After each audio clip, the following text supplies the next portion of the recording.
All right, good morning. It is Wednesday, December. What's today's date? It's all a mess today. What is today's? December 20th. December. Oh, I think tomorrow's winter solstice. We'll talk about that in a minute. But today we're talking about bringing back Buttons, Buick, Buyouts, and Cybertruck Jr. Oh, look at that. Look at that. Oh, my alliteration in the topic. No, what she didn't. Day. Oh, my goodness. There. The comments are already lighting up. All right, great. So if you're just listening, we have a brand new first commenter, Leah Zinkum. Congratulations. You got the first comment today. And then we got James Kurtenbach. He's just here for the button discussion. Which I understand. The button discussion is definitely worth having. We have a lot going on right now. One of the things we want you to know about first before anything else is that tomorrow, if you're watching, you can see we're in the studio today. This is in Syracuse, New York, Tip Hill Studios, and we're working on our year-end extravaganza. It is going live tomorrow. Was it 1 p.m. Eastern? 1 p.m. Eastern. 1 p.m. Eastern. You need to be there. We have had so many great conversations with people across the industry. We have a really fun game called Who Said It? It may or may not involve Sean Fain comments versus comments from people like, I don't know, Elsa. Karl Marx. Everyone showed up for the party. And you can check it out by just going to LinkedIn or actually go to asotu.com. The very top banner of the website. You can just click on it, join the LinkedIn event. And the comments are going to be live. Kyle and I will be in the comments. Yes. And we're going to have just a great time. And if you check it out, you want to share it, the more the merrier at the event. Hey, thanks to Pure Influencer, too, for helping us pull that off and making sure it's a great event and a ton of people can see it across auto. Bring your friends, too, because the comment section is a lot more fun when you got some friends to jab with. And the show is just going to be something. It's going to be amazing. It's we just can't tell you everything about it. Wait, now you got to talk about the solstice. You're so excited about it. I am, but I don't want to talk about it too early. My favorite day of the year is winter solstice because it's the moment that the days start getting longer again. Yes. And if you live in upstate New York, right? We're pretty far from the equator up here. Kyle's in Syracuse right now. It's going to be cold. It's going to be snowy. We at least want a little daylight. So I'm excited that like the shortest day of the year, I think, is tomorrow. And then then we'll be back in the water before you know it. Yes. In 6 months. You will be. Don't worry about it. You'll get warm again. I know. All right. Well, let's go to our first story. Volkswagen is heeding consumer feedback by reintroducing physical buttons in its vehicle, moving away from a solely touchscreen based interface as seen in the new ID.2all EV. I'm excited about this. We talked about this when they took them away. Yep. Interior designer Darius Watola cites European consumer feedback as a key influence for the change. You mean they're listening to the customer? Sounds like it in Europe anyway. CEO Thomas Schäfer acknowledges the previous touchscreen design harmed customer loyalty. How about that one feature harming loyalty? Well, I've been in multiple cars with dealers that are frustrated by their own manufacturer's car. You can only imagine what a consumer is experiencing. Without a doubt. So the ID.2 new interior features backlit physical buttons, a rotary dial for the screen control, balancing with touchscreen infotainment. Volkswagen also plans to phase out hard plastics, leather, chrome, and glue for sustainability. How do you hold things together without glue? Without significantly raising costs. So there you go. I don't know if the glue was a consumer feedback thing. I have no clue, but how they keep the buttons on. It's all like, little, I don't know how they do all that, but apparently that, sustainability has always been a thing with VW. It's cool to see them reintroducing features based on customer feedback. We've talked about this a lot that, hey, there's something to the tactile physical button that actually like increases the ability to engage. You can understand where you're actually located on something without having to be there. That's why, I think we talked about this a few months ago. The old T9, right? You could text without looking under the desk while having conversation with someone. Yes. Having a full message.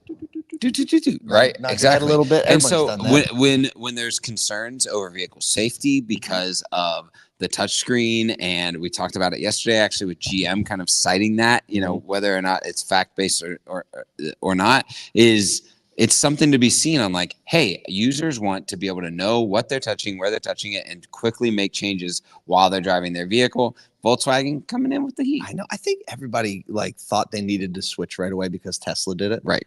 And so everyone's like, well, we're like Tesla.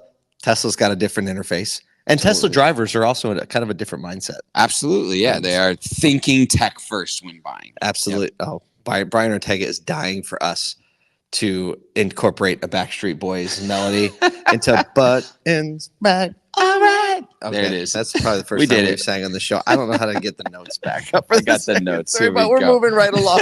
Nearly half of Buick's EV dealerships, so these are Buick stores now, half of Buick's U.S. dealerships have chosen a buyout over investing in EV infrastructure, marking a significant shift in the brand's retail strategy. So they offered voluntary buyouts to all their dealers across the country who were reluctant to invest in like level 3 chargers and all EV tooling. And half of the dealers said, we'll take the offer. I'm in. See ya. The brand aiming for an all-electric lineup by the decade's end, year 2030, if we had the trigger button, we'd press it. They now operate about 1,000 dealerships, down from around 1958. Isn't that nuts? 47% of the deal. And I think the buyout was only like a few $100,000 also. Yeah, it was not much. We'll have to check back on that, but I think it was, yeah. And then the investment is 300 or 400 grand. Yeah, so it's just $1 million swing. swing, Yep. right? And like, exactly. Do I have what it takes? Cadillac made a similar move earlier in the year, offering buyouts to dealers who didn't want to go forward because they're also going all EV, and they lost a third of their dealers. Wow! And the ones who stayed seem to be happy. The ones that left seem to be happy so far. But despite the loss in the network, Buick sales are up a lot, 58% year over year. How much of that is inventory driven? How much of that is actually because they made the move? I mean, you can make the decision there with a couple new models that are gaining some traction.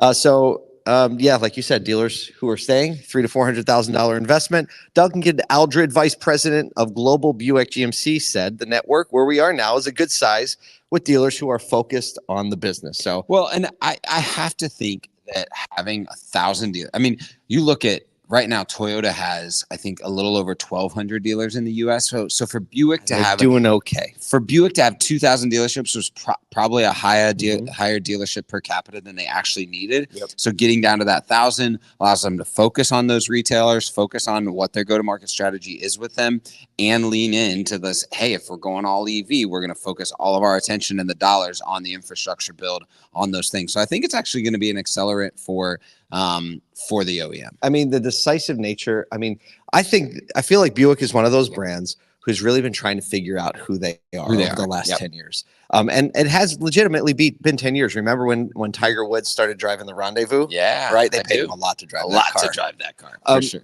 But they're trying to obviously go a little more progressive. More, you see Volvo going all EV, and you say, where does Buick fit in the mix? Well, yeah, because historically, like in the 80s and 90s, it was kind of like your grandparents' car. It was like it was legit a Cadillac competitor. Yep. Right. Exactly. And now it's like, where's it going to land? With 1,000 stores, it's a lot easier to manage that than 2,000 stores. I couldn't tell you where my nearest Buick dealer is. Not a chance. Right. But maybe I will now. Maybe I don't know. So, but still they say, according to the new network, Americans are still no more than 25 miles away from a Buick dealer, which if you're in Atlanta could mean 3 days. All right, this last one's so much fun. We got no segue for this, but it's so much fun.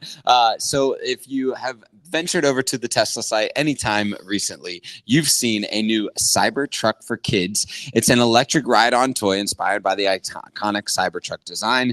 It's available now. Well, kind of. It was available. It's got a 12-mile range and adjustable seats, so better than your basic Kia Rio. The kicker, production is still an issue for Tesla as they are already out of stock.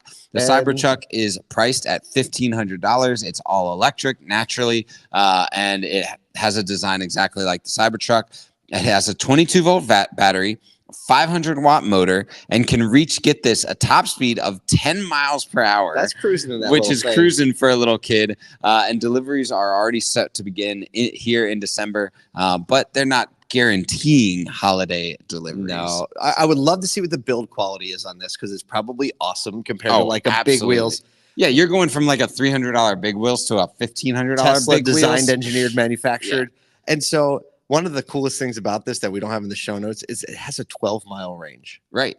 12 miles. 12 miles. So I could literally drive it to work. Nathan and I were joking in the beginning, like, we should get it, drive it to work, and like make the old video. I drove my little Cybertruck to work, and you'll never believe what happened. Right? GoPro it up. Put the little camera on the back. That would be unbelievable. But look, the reality is this is probably an awesome toy for anyone who gets it. But for Tesla, it's just another brand play. Yes. Right? They've made these small little one-off. They had like the little quad, right? And then they have the Cybertruck. They made the flamethrower. Hey, if you want people buying your stuff in 10, 15, 20 years, you might as well get them in it young, Absolutely. right? I mean, how many little kids grow up wanting a Jeep because they had their little Jeep electric toy riding up and down the street? Without a doubt. You know, I feel like they missed a couple opportunities to put, like, you know, some of the new ones have like Bluetooth speakers in them. Yeah. So little phone mount, little dashboard. Like they really could go that way. But hey, we have a little Cybertruck for kids. Listen, we hope that you take this little shot of energy, go into your day, pay attention to the consumers, pay attention to one another, and please go to asotu.com. Join the LinkedIn live event tomorrow, 1 p.m. Our year-end extravaganza is coming in super hot.